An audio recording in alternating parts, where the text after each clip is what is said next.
first time my son told me I was losing my memory. He said it so gently that I almost thanked him. We were standing in my kitchen, the late afternoon sun spilling across the floor the same way it had for nearly 40 years. The smell of chamomile tea lingered in the air, and the clock above the sink ticked with its steady, familiar rhythm. It was the kind of ordinary moment that had always made me feel safe. "Mom," Daniel said softly, leaning against the counter, "you left the stove on again." I turned toward it instinctively. The burner was cold. I frowned. "No, I didn't." He gave me a patient smile, the kind you give to someone you don't want to embarrass. "It's okay," he said. "It happens." That was the first crack, not in my memory, in my certainty, because I knew I hadn't turned it on. I had made tea hours earlier and turned everything off. I always checked twice. After living alone for 8 years, habits like that become second nature. Still, I didn't argue. Daniel had always been a good son. After his father passed, he began visiting more often, bringing groceries, fixing small things around the house, insisting I didn't need to handle everything myself anymore. "You've done enough," he would say. "It's my turn now." Those words had comforted me once. Now, standing in my own kitchen, they felt different. That evening, after he left, I walked slowly through the house, touching familiar things: the back of the sofa, the wooden banister, the framed photograph of Daniel at age 10, missing his front teeth and smiling proudly at the camera. This house had held every version of my life. It had held my marriage, my grief, my healing. It held the pencil marks on the hallway wall where Daniel and later my grandson, Luke, had measured their height year after year. This house remembered everything. So how could I be the one forgetting? I pushed the thought aside and went to bed early, listening to the quiet creaks and sighs of the old wood settling around me. The next morning, Daniel called. "Mom," he said carefully, "do you remember moving your medication?" I sat upright in my chair. No, it was in the wrong cabinet. My stomach tightened. I didn't move it. A pause. "Well," he said gently, "maybe you just don't remember. Maybe you just don't remember." The words settled heavily inside me. Over the next few weeks, it kept happening. My reading glasses appearing in places I hadn't left them, doors unlocked when I knew I had secured them. Small things, easy things to dismiss. Each time Daniel would find them first. Each time he would look at me with that same patient expression. Concerned, understanding, quietly disappointed. "You should think about getting evaluated," he said one evening, sitting across from me at the kitchen table. "For what?" I asked. "For your memory." I felt something twist painfully in my chest. "I'm fine," I said firmly. He reached across the table and squeezed my hand. "I just want you to be safe." Safe. That word again. He began stopping by more frequently after that. Sometimes without calling first, sometimes letting himself in using the spare key I had given him years ago, when it had felt like a gesture of love, not access. One afternoon, I returned from watering the garden and found him standing in my bedroom. He turned quickly when he saw me. "Oh," he said, "I was just checking something." "What?" He hesitated, making sure everything was all right. I nodded slowly, though something inside me stirred uneasily. That night, I sat alone in the living room, watching the shadows stretch across the walls as the sun disappeared. I tried to remember every moment of the day, every step, every movement. Nothing was missing. Nothing was unclear. Yet somehow, things were still changing when I wasn't looking. And for the first time in my 73 years, I wondered if the danger in my home wasn't my memory, but someone who wanted me to doubt it. The first time Daniel mentioned a nursing home, he said it like he was offering me a gift. We were sitting on the front porch, the same porch where I had spent countless mornings watching the neighborhood wake up. The maple tree in the yard had just begun to turn orange, and the air smelled faintly of fallen leaves. I held my coffee with both hands, letting its warmth settle into my fingers. Daniel stood beside the railing, his back to me, staring out at the street. "Mom," he said carefully, "have you ever thought about assisted living?" The words landed softly, but they didn't feel soft. I frowned. Why would I need that? He turned, his expression already prepared. "It's not about needing it right now," he said quickly. "It's about planning ahead." Planning ahead. That was always his way, framing decisions as protection instead of control. "I take care of myself just fine," I said. "I know," he replied gently. "But things change." He walked toward me and crouched slightly, his voice lowering. "You left the back door open yesterday." My chest tightened. "No, I didn't." He hesitated, just long enough to plant doubt. "I found it open this morning." I stared at him. I remembered locking it. I always locked it. Every night, after brushing my teeth, I walked through the house checking doors and windows. It was a ritual older than his adulthood. Still, his certainty unsettled me. "Mom," he said softly, "I worry about you." He reached for my hand again, the same reassuring gesture he'd been using more often lately. "There are places where people can help, where you wouldn't have to worry about forgetting things." Forgetting. That word again. It followed me now, like a shadow. I pulled my hand away gently.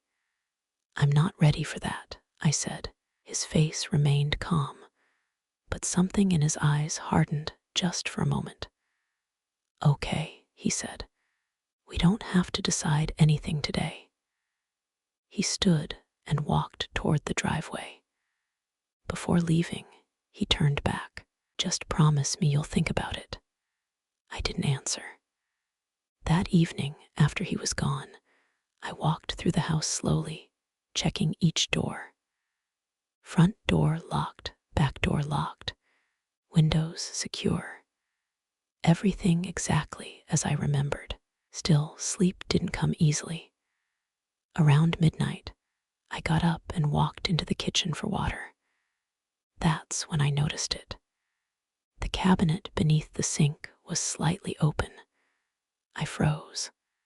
I was certain I had closed it earlier. I opened it fully. Inside, everything looked normal: cleaning supplies, neatly arranged. Nothing missing. Nothing broken. Still, my heart beat faster. I closed it carefully and stood there for a long moment, listening to the silence of the house. The silence felt different now. Not peaceful, watchful. The next morning, Daniel called again. "I scheduled an appointment," he said. "For what?" "With a specialist. Memory evaluation." My stomach dropped. I didn't agree to that. "I know," he said calmly, "but it's just a consultation." "I'm not going." He sighed softly. "Mom, please don't make this harder." Harder. as if my independence was an inconvenience. After we hung up, I sat at the kitchen table for a long time, staring at nothing. This house had never felt unfamiliar before.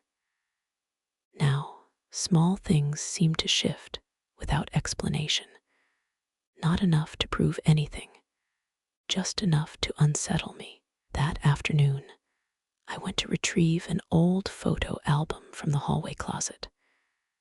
But when I reached for it, it wasn't there. I stood frozen, my hand resting on the empty shelf. I hadn't moved it. I knew I hadn't, because it held the last photograph ever taken of Daniel's father. And I would never have forgotten where I placed it. When Daniel arrived that evening, he didn't knock.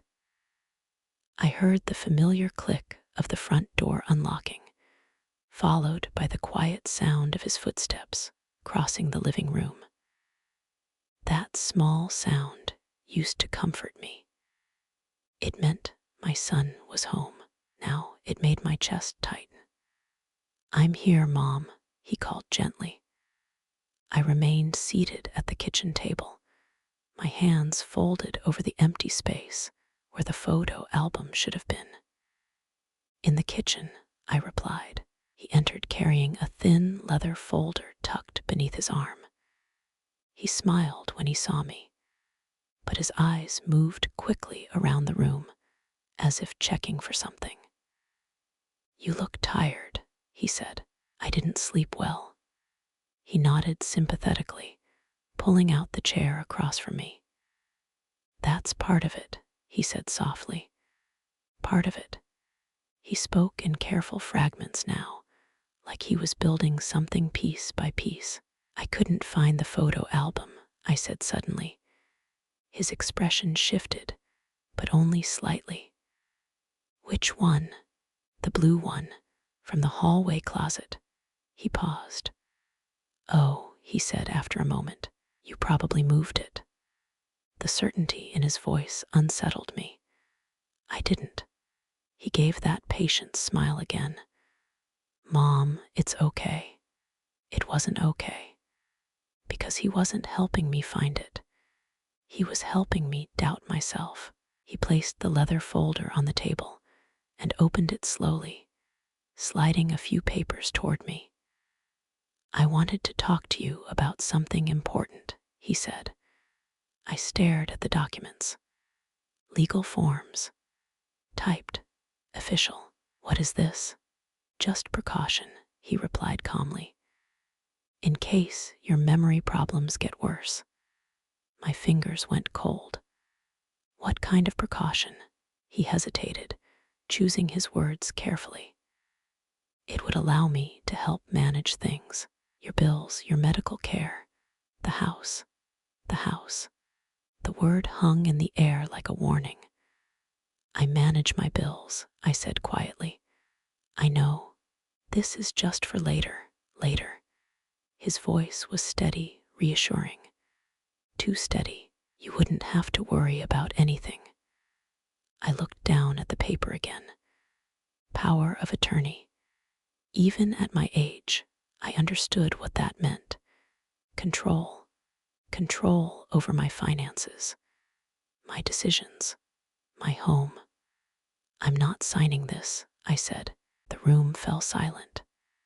Daniel leaned back slowly, his expression unreadable. "It's just protection." "For who?" He didn't answer immediately. "For you," he said finally. I shook my head. "I'm not ready for that." Something flickered behind his eyes. Not anger. Something quieter. Frustration. He gathered the papers carefully and slid them back into the folder. "That's okay," he said softly. "We can talk about it another time." He stood, walking toward the living room. For a moment, I thought he was leaving. But instead, he paused near the hallway. "I'll make some tea," he said. I listened as he moved around the kitchen behind me, the sound of the kettle filling, The quiet click of the stove, ordinary sounds, comforting sounds. Still, something felt wrong.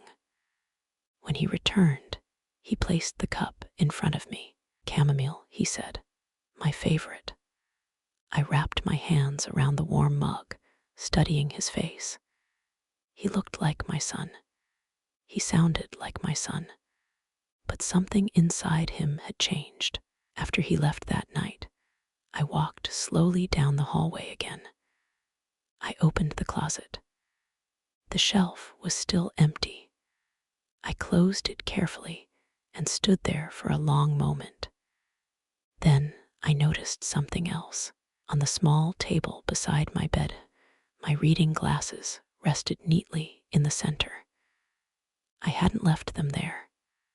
I always kept them in the kitchen.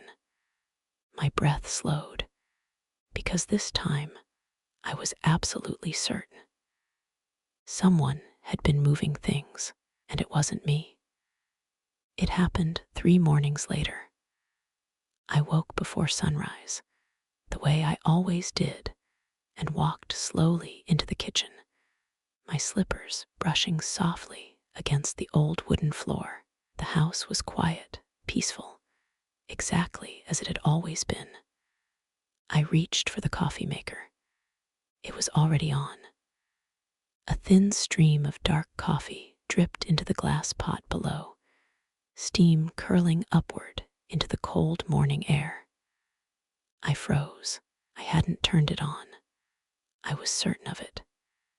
Every night before bed, I unplugged it. It was a habit I had formed after my husband passed, one of those small routines that made me feel in control of the quiet. My heart began to beat faster. I stepped closer and touched the machine.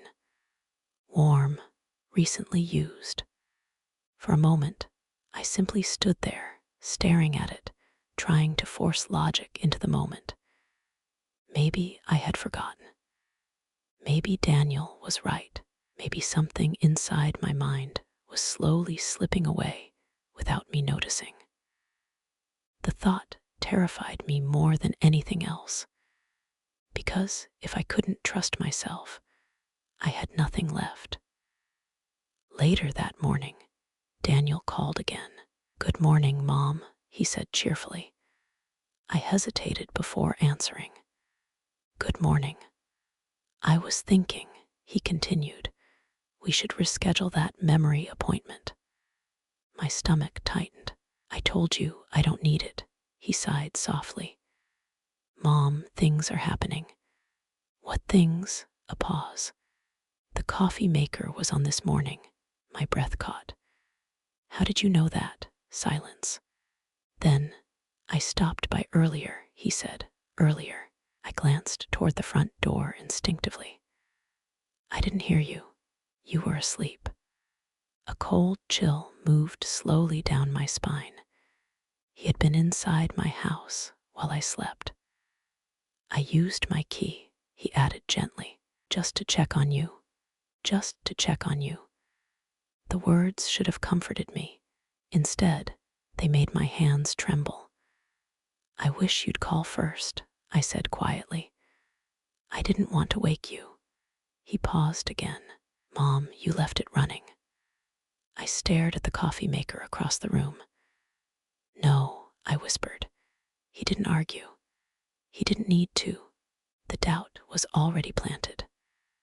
That afternoon, I walked from room to room slowly, studying everything carefully. The sofa cushions, the bedroom drawers, the hallway table.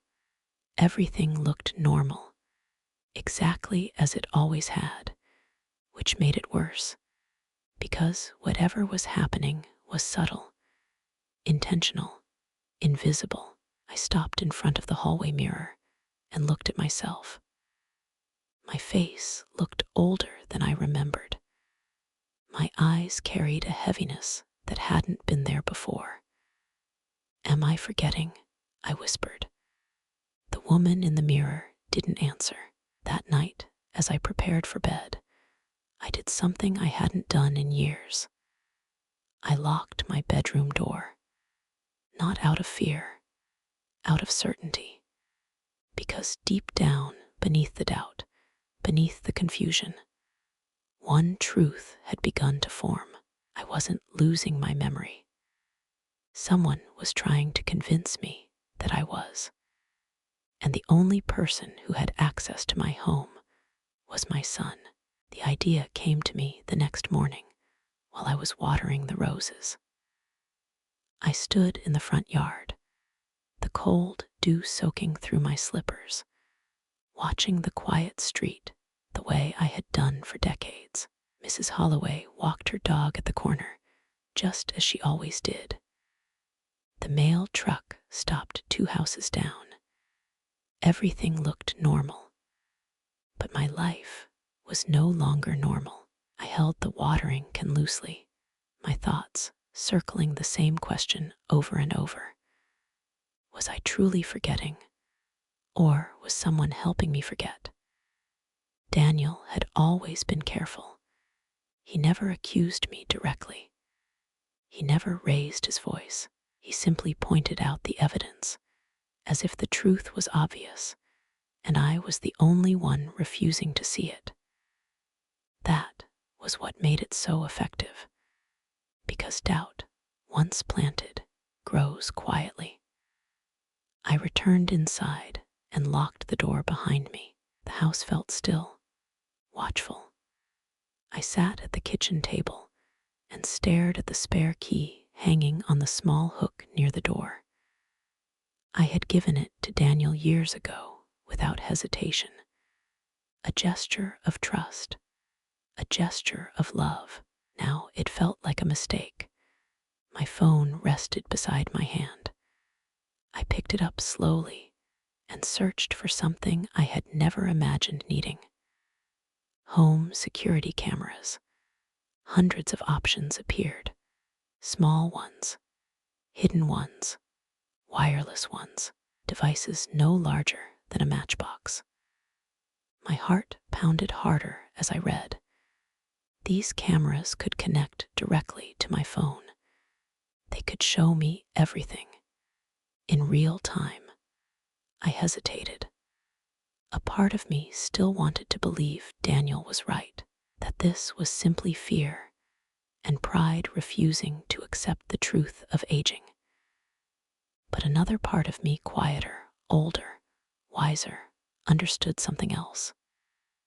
Truth does not fear observation. If my memory was failing, the camera would prove it, and if it wasn't, the camera would prove that too. I ordered 2. They arrived 2 days later in a small brown package that fit easily inside my purse. Daniel called that afternoon. "I'll stop by later," he said casually. My stomach tightened. "I have errands," I replied quickly. There was a pause. "Oh," he said. "All right." After we hung up, I waited until evening before opening the package. The devices were smaller than I expected. Silent, unobtrusive, patient. I installed the first camera in the living room, placing it on the bookshelf behind a row of old novels Daniel had never touched. The second one went in the kitchen, angled toward the cabinets and back door. My hands trembled slightly as I connected them to my phone. For a moment, nothing happened. Then, suddenly, my living room appeared on the screen. Still, empty mine. I moved slowly across the room, watching my own reflection through the tiny lens. Proof that reality could be captured. Proof that memory wasn't the only witness. That night, I lay in bed staring at the ceiling, my phone resting beside me. For the first time in weeks, I felt something close to calm, because tomorrow I would know whether I was losing my mind or whether my son had been lying to me all along. I didn't tell Daniel about the cameras, not when he called the next morning. when he stopped by that afternoon, not when he stood in my kitchen, smiling and asking gentle questions about how I was feeling. Instead, I watched him carefully. He moved through the house the same way he always had, comfortable, familiar, confident. He opened the refrigerator, poured himself a glass of water, leaned casually against the counter. At one point, he even rested his hand on the bookshelf in the living room, just inches from the camera. He didn't notice it. He stayed only 20 minutes before leaving, kissing my forehead before he walked out. "Call me if you need anything," he said softly. I nodded. After he left, I waited until his car disappeared down the street before locking the door behind him. My heart was already beating faster. I returned to the kitchen table and picked up my phone. The camera app opened instantly. 2 screens, living room, kitchen, both empty.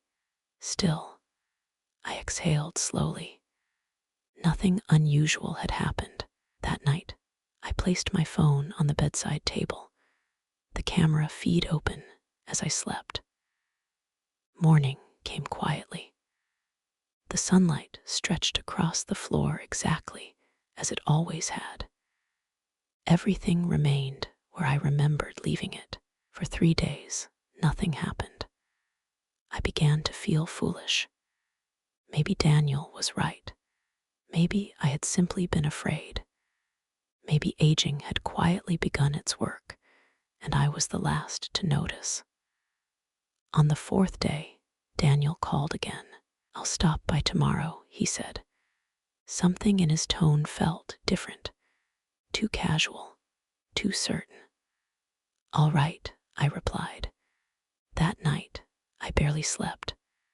The phone rested beside me, the screen glowing faintly in the dark. Morning came.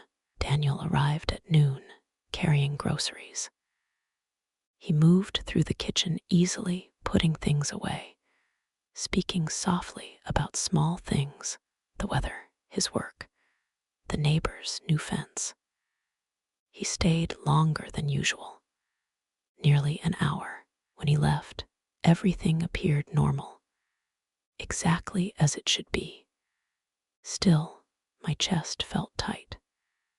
After the sound of his car faded, I sat slowly in my chair and picked up my phone. My fingers hesitated over the playback icon. Part of me didn't want to press it, because once I saw the truth, I couldn't unsee it. I pressed play. The living room appeared first, empty, still. Then the front door opened. Daniel stepped inside. The timestamp showed he had arrived exactly when I remembered. He set the groceries down and moved into the kitchen.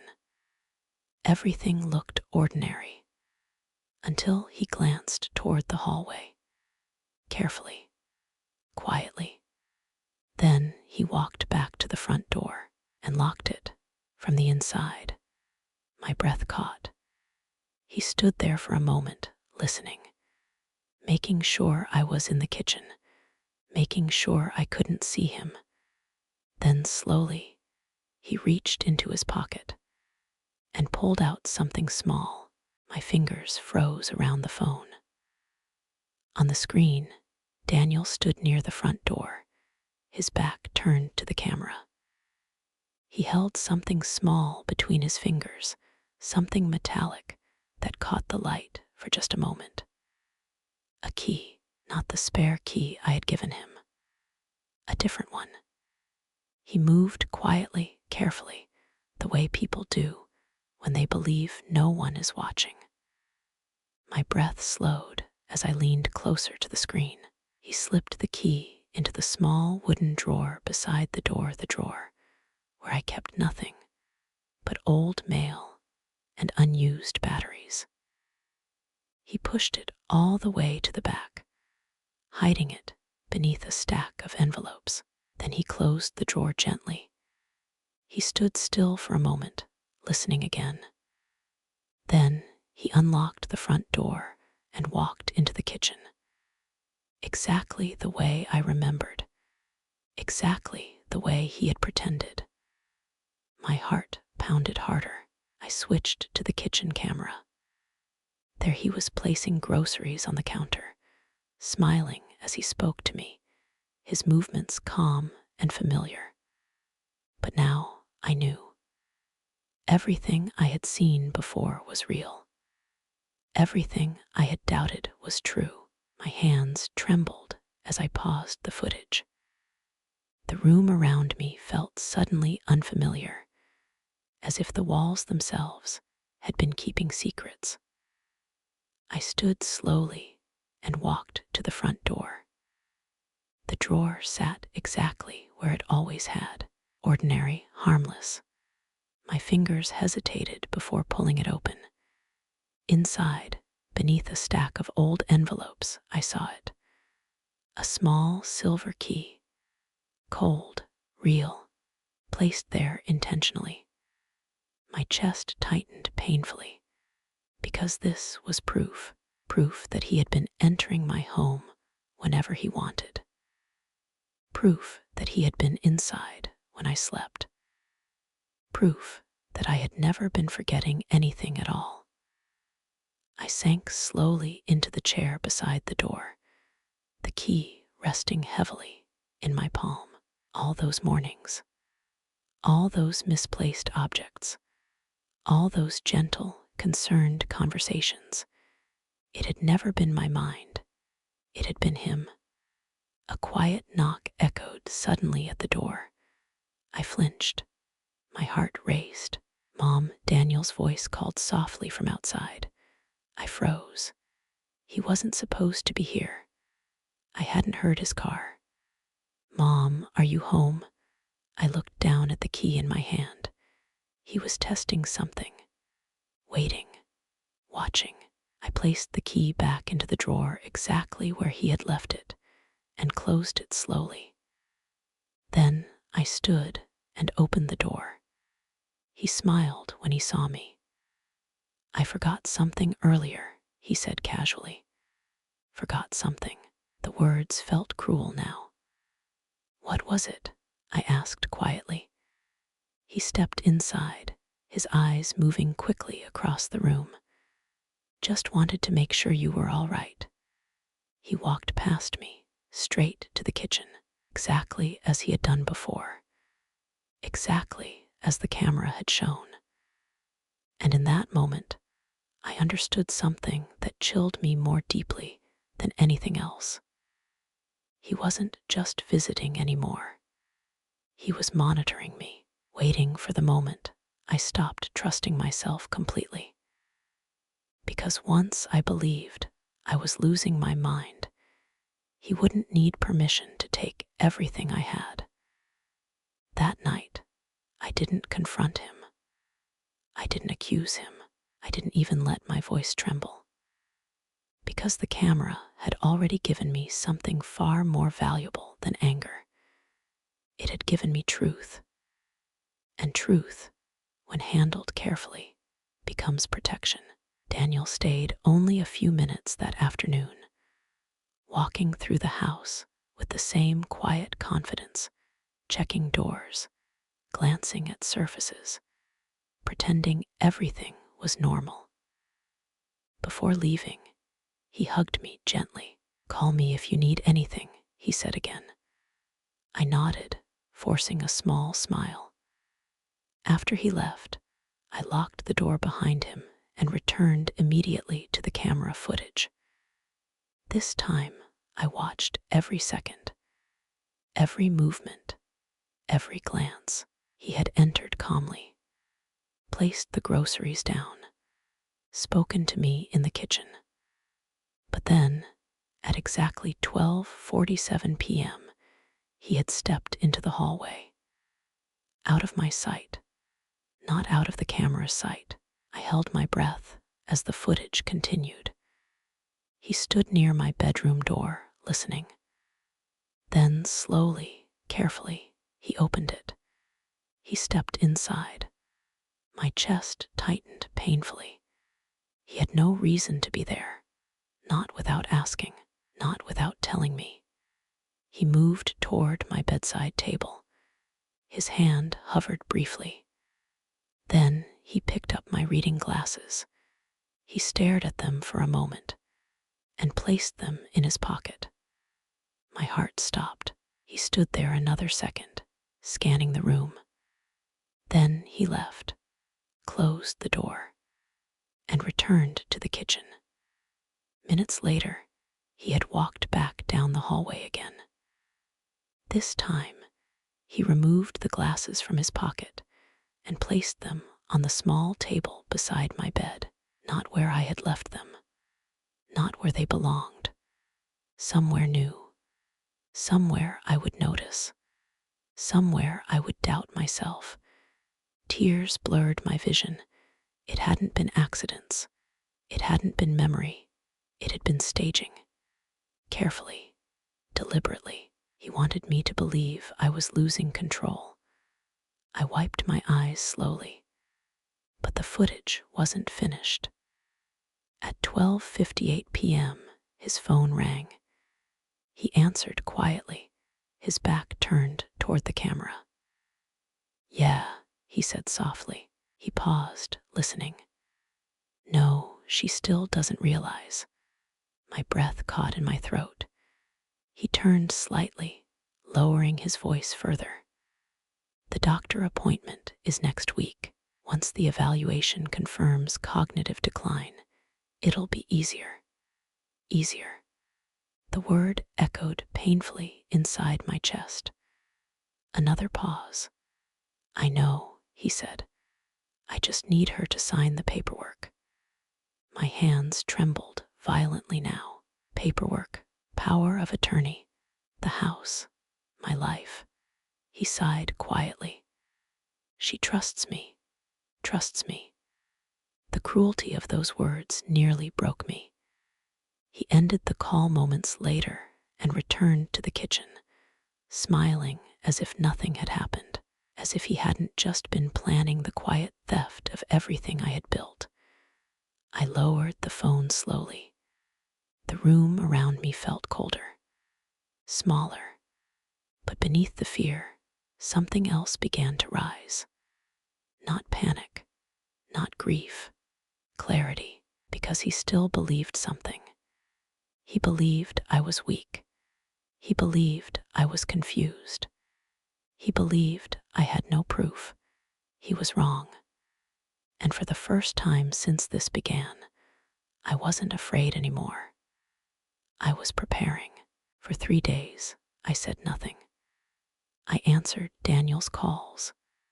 I thanked him when he brought groceries.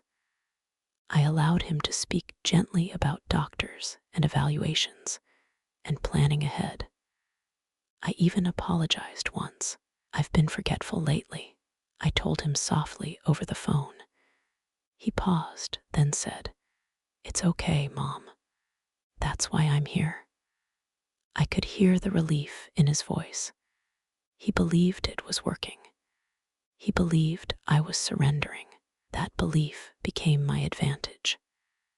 Because while he was preparing to take control of my life, I was preparing to protect it.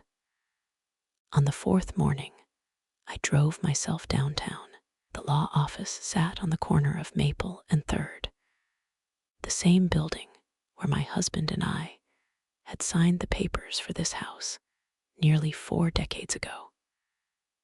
The same building where promises had once been written in ink. My hands trembled slightly as I stepped inside. A young receptionist looked up and smiled politely. "Can I help you?" "Yes," I said quietly. "I'd like to speak with an attorney." An hour later, I sat across from Mr. Halbrook, a quiet man with kind eyes and silver hair. "How can I assist you, Mrs. Carter?" he asked gently. I hesitated, because speaking the truth out loud made it real. My son is trying to convince people I'm losing my memory, I said. He didn't interrupt. He's moving things in my home, I continued, entering when I'm asleep. He wants me declared mentally unfit. Mr. Halbrook folded his hands carefully. Do you have proof? I placed my phone on the desk and pressed play.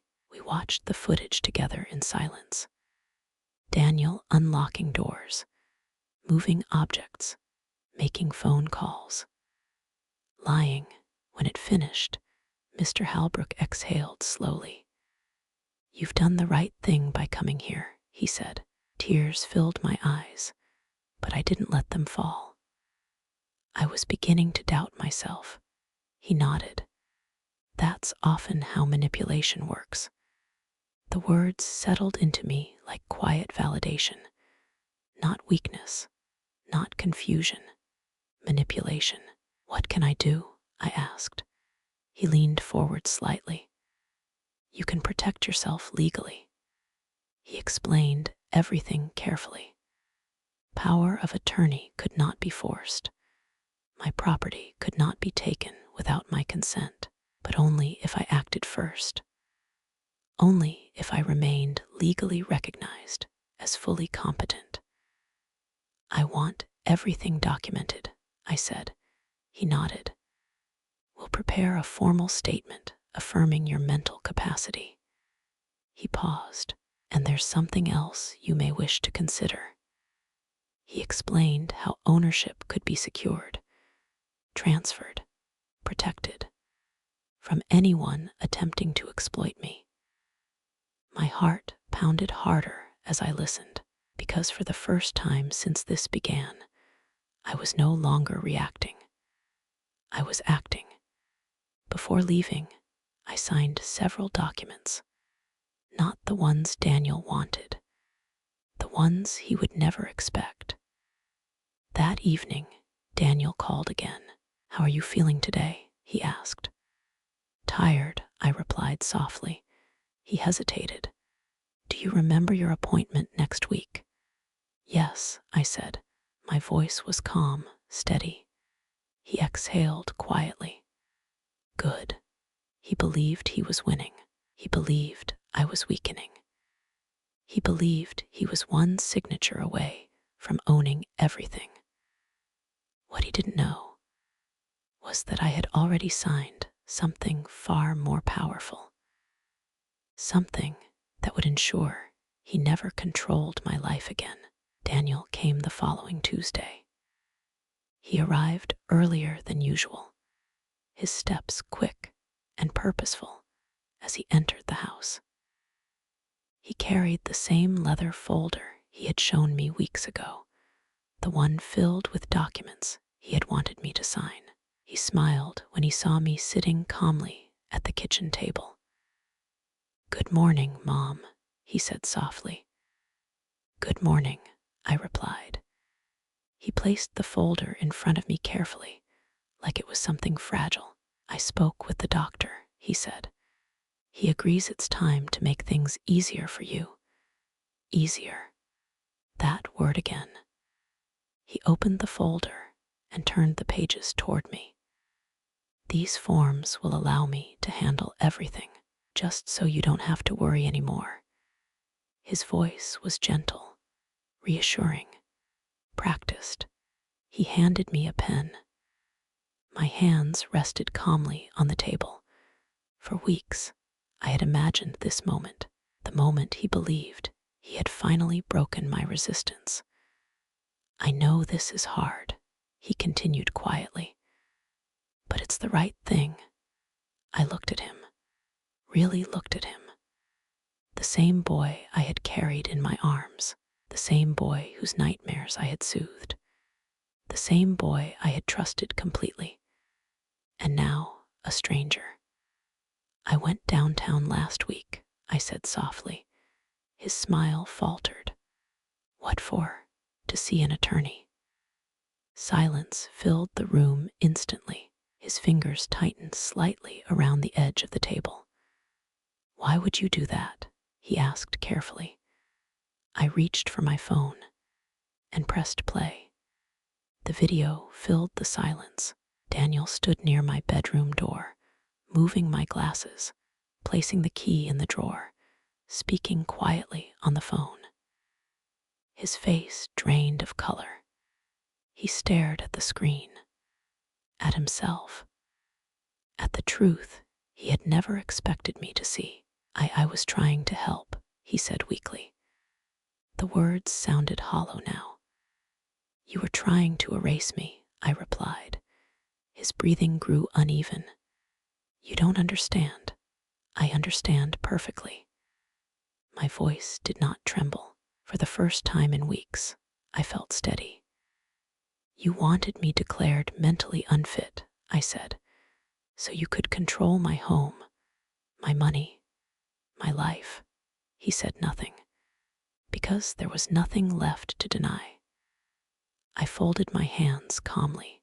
The attorney has the footage, I continued. Everything is documented. His eyes widened. Fear replaced certainty. You wouldn't do that, he whispered. I met his gaze. I already did. He sat frozen, silent, small. I also updated my will, I added quietly. His head lifted sharply. The house is no longer yours. The words landed heavier than anything else I had said.